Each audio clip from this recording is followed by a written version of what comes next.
అందరికీ నమస్కారం. ఈరోజు సుధామ శతకంలోని 14వ పద్యం.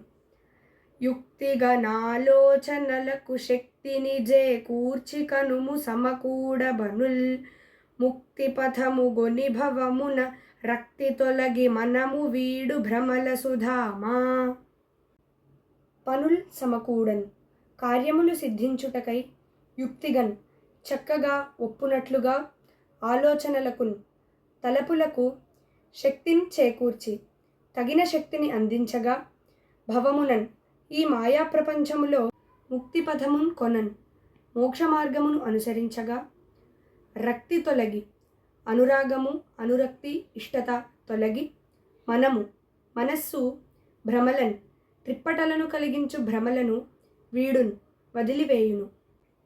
ఓ సుధామ, వేసుకున్న ప్రణాళికలకు శక్తిని చేకూరగా ఒబ్బిడిగా సమకూడినట్లే వస్తువులపై వ్యక్తులపై అనురాగము అనురక్తి వంటి మాయాభ్రమలు తొలగిపోవలను అన్న సుగమ్యమైన ముక్తి మార్గమును అనుసరించవలసినదే. ఇది ఈ పద్యం యొక్క భావం.